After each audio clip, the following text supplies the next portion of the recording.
il y a 2 ans, dans mon premier livre, Une haine imaginaire, contre-enquête sur le nouvel antisémitisme, j'analysais et je critiquais la façon dont certains en France avaient instrumentalisé et dévoyé la lutte contre l'antisémitisme. Mais je ne l'avais envisagé à l'époque que sous un angle strictement franco-français, en montrant comment cette instrumentalisation permettait d'empêcher et de verrouiller tout débat sérieux, toute critique sérieuse, toute analyse rationnelle du conflit israélo-palestinien. Alors pourquoi j'ai écrit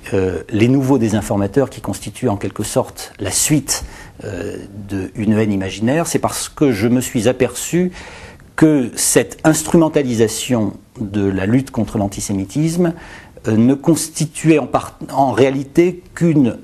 petite partie, ou qu'une partie, petite mais essentielle, d'un ensemble de désinformations plus vastes, qui pourrait, et je le dis au conditionnel, qui pourrait presque rentrer dans le cadre d'un plan de désinformation globalisé, voire mondialisé. Alors, en disant cela, je n'ignore pas que je tombe on va me dire que je tombe dans la théorie du complot, que je prends le risque en tout cas de tomber dans la théorie du complot, ou que j'encours le soupçon de tomber dans la théorie du complot. Or, comme on va le voir, la critique de la théorie du complot constitue l'un des pièges essentiels de ce plan de désinformation dont je parle dans Les Nouveaux Désinformateurs. Quand je dis que l'instrumentalisation de la lutte contre l'antisémitisme constitue une simple partie, mais une partie essentielle de ce plan de désinformation, on peut faire la comparaison avec l'instrumentalisation de la lutte pour la paix telle que cela fonctionnait à l'époque de la guerre froide dans le cadre de la désinformation que les soviétiques utilisaient pour manipuler les opinions occidentales. À l'époque, les opinions publiques occidentales, l'opinion publique mondiale était traumatisée, ou en tout cas gardait le souvenir des 2 guerres mondiales, du spectre d'Hiroshima, et les soviétiques avaient compris qu'on pouvait très facilement manipuler les esprits en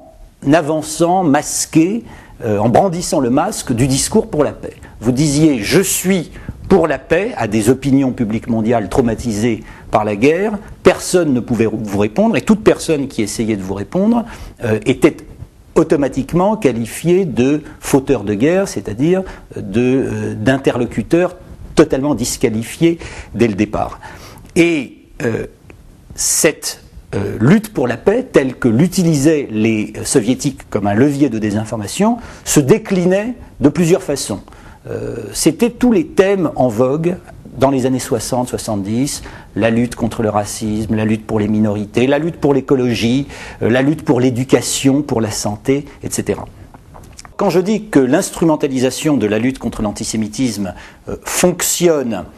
de la même façon que l'instrumentalisation de la lutte pour la paix à l'époque de la désinformation soviétique, c'est que cette instrumentalisation de la lutte contre l'antisémitisme se décline également sous plusieurs formes, et notamment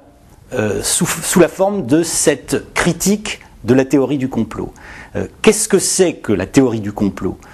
Qu'est-ce que c'est que la critique de la théorie du complot, notamment à travers l'affaire Thierry Meyssan, l'infroyable imposture de Thierry Meyssan qui prétend qu'aucun avion ne s'est écrasé sur le Pentagone et que tout cela était un complot des généraux américains et de la CIA. C'est une caricature d'esprit critique destinée à disqualifier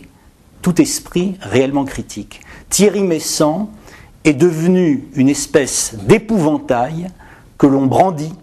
pour ridiculiser, pour ridiculiser et pour disqualifier tous ceux qui, même de façon sérieuse et rationnelle, critiquent, par exemple, l'aventure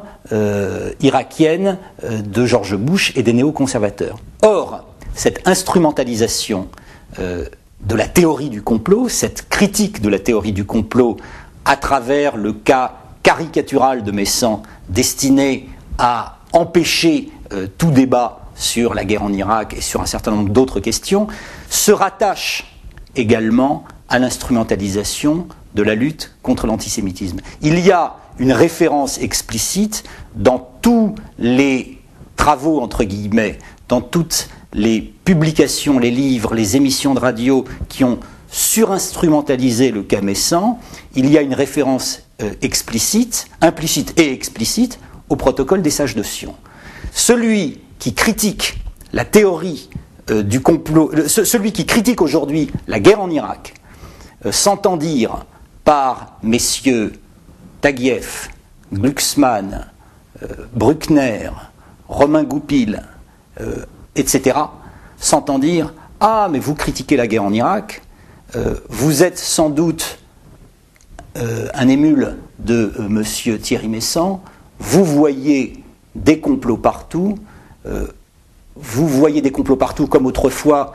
les gens qui avaient rédigé le protocole des sages de Sion voyaient des complots partout, vous êtes un anti-américain obsessionnel et vous êtes également antisémite. » Et en définitive, ce que je montre dans Les Nouveaux Désinformateurs, c'est comment ce concept complexe de la critique de la théorie du complot a permis, avec une extraordinaire efficacité, en couplant l'instrumentalisation de la lutte contre l'antisémitisme et l'instrumentalisation de la lutte contre un prétendu anti-américanisme, comment cela a permis de faire basculer toute une partie de l'intelligentsia française et toute une partie de ce qui était autrefois les intellectuels dits de gauche dans l'acceptation de la thèse du choc des civilisations.